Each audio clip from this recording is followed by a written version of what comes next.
ये हम पहुंच चुके हैं माँ बधानगढ़ी के मंदिर में और सभी जगह चुनरी बंधी हुई है क्योंकि यहाँ की मान्यता है कि पेड़ों में मन्नत मांग के यहाँ के पेड़ों में चुनरी बांधने से मन्नत ज़रूर पूरी होती है।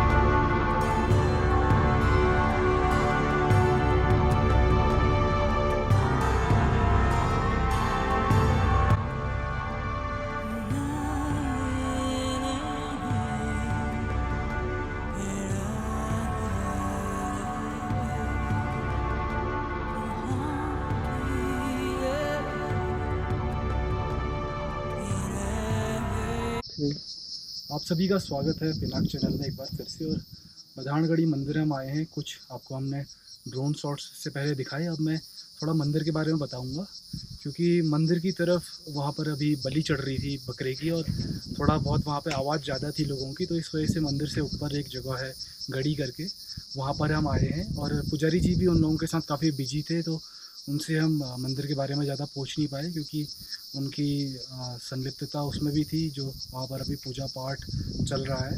इसलिए मुझे भी जो कुछ मंदिर के बारे में पता है वो मैं आपको बताता हूँ। जो मैंने वहाँ पर जो लोग थे उनसे पूछा और पुजारी जी ने भी थोड़ा बहुत मुझे चलते फिरते बताया। तो बधानगढ़ी जो ये जगह है ये ग्वालम जगह में है और इसकी हाइट लगभग 2260 मीटर है, यानी कि 7500 फीट लगभग समुद्र तल से इसकी हाइट है। और ये बहुत ही रणनीतिक रूप से पुराने समय से बहुत महत्वपूर्ण जगह रही है बधानगढ़ी। गढ़ी का मतलब होता है किला और बधान का मतलब होता है परगना। परगने का अर्थ हम अगर आम भाषा में बोले तो एक ज़िले के कुछ भाग कर दिए जाते हैं, जैसे उप जिला समझ लीजिए, आज के समय पे तहसील हम बोल देते हैं, तो ज़िले के कुछ भाग कर देते हैं, तो इसी तरीके से परगना कहा जाता था पुराने टाइम पे, जो मुग़लों के टाइम पे। तो बधान मतलब गढ़वाली में होता है परगना और गढ़ी मतलब किला। तो एक परगने के अंतर्गत इस जगह पर एक किला था और ये क्योंकि एक स्ट्रेटेजिक लोकेशन है राजा के लिए, गढ़वाल पे जो उस समय पे परमार राजाओं ने रूल किया और उससे पहले कत्यूर राजा जो हैं रूल करते थे। तो कहीं ना कहीं कहानियों में ये कहा जाता है कि जो बधानगढ़ी का मंदिर है ये कत्यूरियों के टाइम पे बनाया हुआ है, क्योंकि कत्यूरी 8 से जो 12वीं सदी थी उस समय रूल किया करते थे। तो कत्यूरी जो है वो तो एक छत्र राज हुआ करता था उनका, चाहे कुमाऊं हो चाहे गढ़वाल हो। लेकिन उसके बाद परमार राजाओं का काल आया। परमार राजा जो थे वो गढ़वाल के हिस्से में रूल करते थे और गढ़वाल को जो है 52 गढ़ों का एक गढ़वाल बनाया था राजा अजय पाल ने। तो अजय पाल के द्वारा जब 52 गढ़े बनाए गए तो उसमें से एक बधानगढ़ी भी था जो कि स्ट्रेटेजिक लोकेशन पे था, क्योंकि यहाँ ये जो है ये रिज जो है पहाड़ी की, इसके बाद उस तरफ कुमाऊं था और इस तरफ गढ़वाल था। तो कुमाऊं और गढ़वाल के राजाओं के बीच में इस जगह के लिए बहुत सारी लड़ाइयाँ लड़ी गई।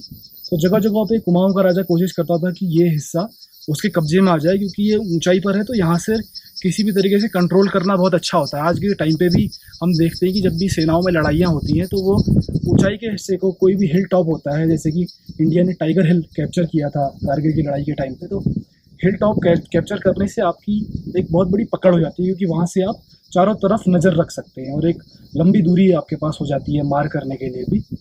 तो उस समय भी इसी तरीके से इस जगह के लिए बहुत ज़्यादा लड़ाइयाँ लड़ी गई हैं।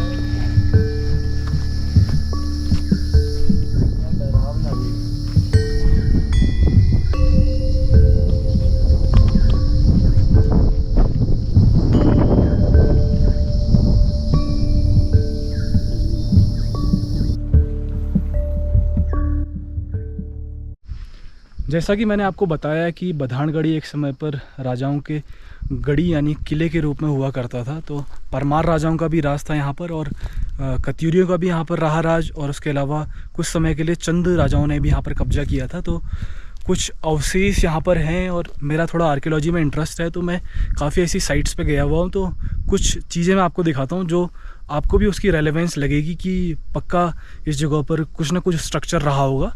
तो ये देखिए, इस तरीके से ये गड्ढे के शेप में है और यहाँ पर ज़रूर कोई ना कोई और मान्यता है लोकल में ज़रूर, तभी यहाँ पर छोटे छोटे इन जगहों पर मंदिर भी बनाए गए हैं।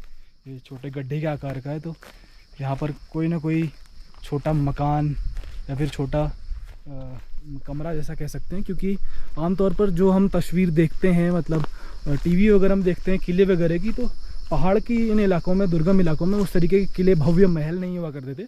उस समय के राजा यहाँ की जो लोकल रिसोर्सेज होते थे, यानी कि ऐसे लकड़ी हो गई, उसके अलावा पत्थर हो गए, तो उन्हीं से यहाँ पर किले या फिर महल बनाए जाते थे। तो यहाँ के महल वो भव्य महल नहीं है जैसे सोने वगैरह के महल की हम बात करते हैं, लेकिन फिर भी यहाँ के महल जो हैं यहाँ के लोकल रिसोर्सेज से, जो भी यहाँ पर लोकल रिसोर्सेज थे, तो उनसे यहाँ के महल वगैरह बनाए जाते थे।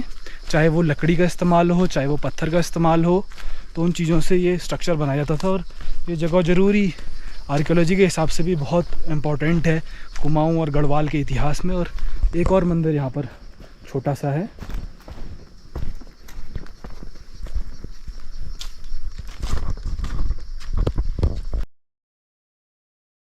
अगर आप बधानगढ़ी या ग्वालदम आना चाहते हैं तो आप हमारी स्लाइड को पॉज करके पढ़ सकते हैं। यह आपकी प्लानिंग में काफ़ी हेल्पफुल हो सकता है।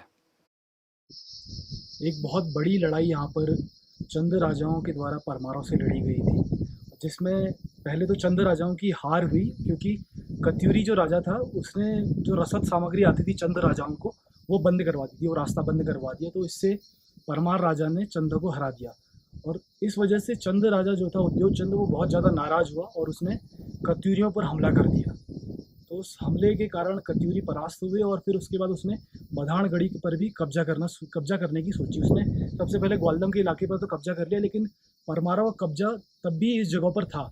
तो ऐसे में एक बहुत बड़ी लड़ाई जो याद दिलाती है कल्याण सिंह की लड़ाई। तो कल्याण सिंह ने अपने कुछ साथियों के साथ, जो 50 साथी बताए जाते हैं, उनके साथ रात के समय में कील और रस्सियों से गढ़ पर चढ़ाई करी, और फिर जो जंजीर थी गेट में लोहे की, उसको तोड़ डाला। और उसके बाद फिर एक भीषण लड़ाई हुई। लड़ाई तो जीत गए, लेकिन कल्याण सिंह उसमें शहीद हो गए। लेकिन कल्याण सिंह की जो वीरता थी, उसकी मिसाल चाहे वो गढ़वाली हो, चाहे वो कुमाऊनी हो, सभी में दी जाती है आज भी। और अगर हम ग्वालदम की और बात करें, तो ग्वालदम से 1994 का एक मशहूर आंदोलन है, जो इंडिया में ही नहीं विदेशों में भी फेमस है। और कल्याण सिंह जी जिन्होंने वो आंदोलन शुरू किया था, उसके लिए उन्हें विदेशों से भी पुरस्कार मिले हैं। मैती आंदोलन जिसका नाम है। मैती आंदोलन में मैत मतलब पहाड़ी में होता है मायका। तो वो आंदोलन उन्होंने समाज को, ये पर्यावरण को बचाने में इन्वॉल्व करने के लिए शुरू किया था। जिस आंदोलन में ये चीज़ करी गई थी कि लड़की की जब शादी होगी, तो वो शादी के बाद जब मायके से जा रही होगी, तो मायके में वो एक पेड़ लगा के जाएगी, और उस पेड़ की देखभाल मानी जाएगी कि मायके वालों को उस पेड़ की देखभाल करनी होगी अपनी बेटी की याद में। और उनकी बेटी भी जब भी मायके आएगी, उस पेड़ की रखरखाव करेगी, और वो पेड़ माना जाएगा कि वो उनकी बेटी की निशानी है। तो इस वजह से लोगों ने खूब सारे पेड़ लगाए, हर शादियों में पेड़ लगने शुरू हुए। और वो मैती आंदोलन जो है, वो बहुत खुशनसीबी की बात है कि इसी ग्वालदम जगह से मैती आंदोलन शुरू हुआ था। बधानगढ़ी मंदिर की एक खास बात यह भी है कि बधानगढ़ी का जो मंदिर है, वो है माँ दक्षिणेश्वर काली का मंदिर।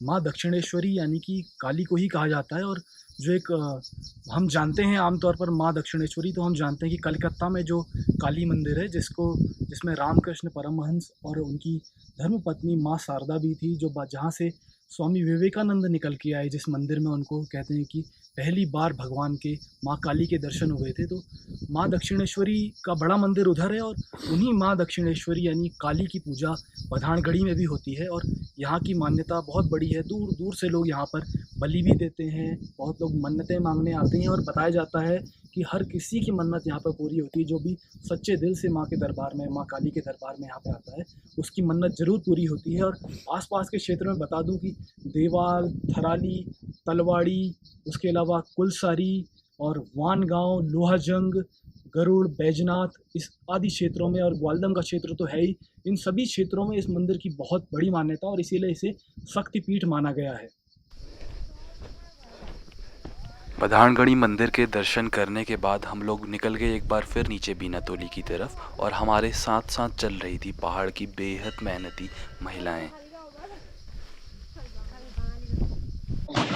ये मैं अंकल जी के पास आ गया हूँ, और 3 चीज़ के सैंपल हमको ये टेस्ट कराने वाले हैं। पहला माल्टा है, और तीनों के तीनों स्क्वैश है। इसमें थोड़ा सा स्क्वैश डालता है, और उसके अलावा फिर पानी डालता है। तो ये है माल्टा का स्क्वैश। बुरांस, हाँ, एक बुरांस का बना दीजिए, और एक पुदीना वाला। या फिर ऐसे कराइएगा जो साल भर अवेलेबल रह सके। ठीक है, ये हो गया बुरांस का सैंपल। ये जगह मेन मार्केट से, मेन रोड से 4 किलोमीटर दूर है ना?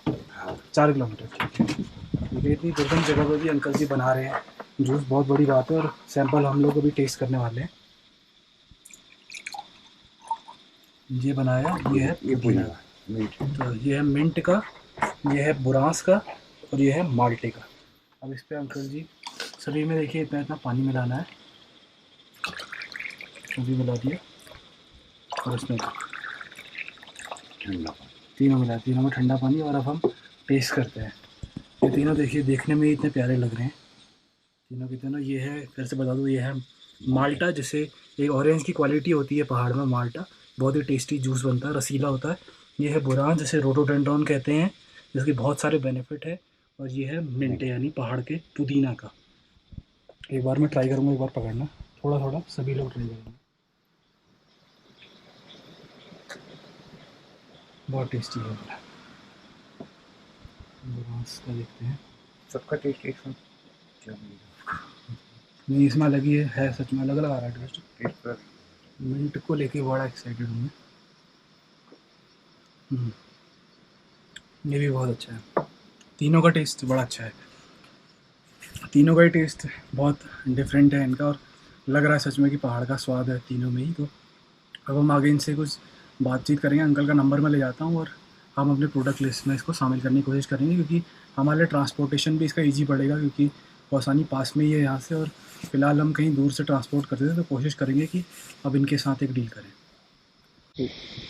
मैं इस समय बधाड़गढ़ी के नीचे चलते हुए, जगह का नाम है बीना तोली में हूँ, जो कि ग्वालदम मेन से लगभग 4 किलोमीटर की दूरी पर है। और ऊपर की तरफ एक कच्ची रोड जैसी थी, उसमें इसका नाम बीणा तोली है। बीणा का मतलब होता है कस्तूरी। कस्तूरी, तो पहले यहाँ पे बीणा होती थी, मतलब कस्तूरी होती थी। अच्छा, लेकिन वो अंग्रेजों के ज़माने में सब खत्म हो गया। अच्छा, अभी तो सब बुनियादों में चलेंगे। कस्तूरी मृग, हाँ, कस्तूरी बता रहे कस्तूरी मृग होता है। तो इनका काम देख के मेरे को बहुत खुशी हुई।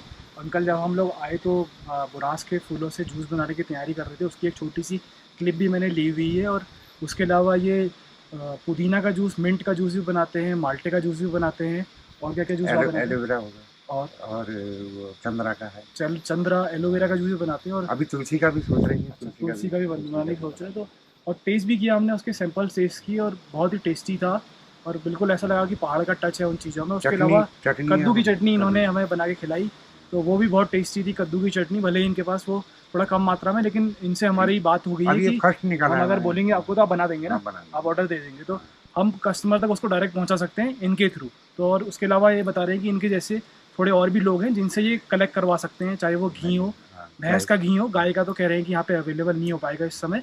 और उसके अलावा शहद पहाड़ का जो है, चाहे वो कार्तिक के महीने का शहद हो, आषाढ़ का शहद हो, चैत का शहद हो, तो हर तरीके का शहद ये कुछ कुछ क्वांटिटी में कह रहे हैं कि बहुत ज़्यादा प्रोडक्शन नहीं है, क्योंकि ये सही बात है कि जब क्वालिटी होगी ना तो प्रोडक्शन बहुत ज़्यादा नहीं हो पाता है। इसके अलावा दालें भी इनके पास मिल सकती है, तो गौद की दाल है, गौद की दाल जिसको कि हम हॉर्स ग्राम बोलते हैं उसमें, तो वो भी ये दिला सकते हैं। उसके अलावा तूर की दाल भी इन्होंने दिखाई। तो कई सारे प्रोडक्ट हैं इनके पास। तो मिलके इनसे बहुत अच्छा लगा, और काम देख के भी इनका बहुत अच्छा लगा कि मेहनती हैं और एक अच्छी विज़न है, इन्हें मार्केट का अंदाज़ा है। तो इनसे हम ज़रूर टाई अप करने वाले हैं और इनके प्रोडक्ट्स को आगे लाने की कोशिश करेंगे। आपका बहुत बहुत धन्यवाद सर। ये रास्ता है बुद्धिस्ट टेम्पल का, जो कि मेन रोड से केवल 200 मीटर की दूरी पर है। हम पहुंच चुके हैं ग्वालदम के बुद्धिस्ट मोनेस्ट्री में।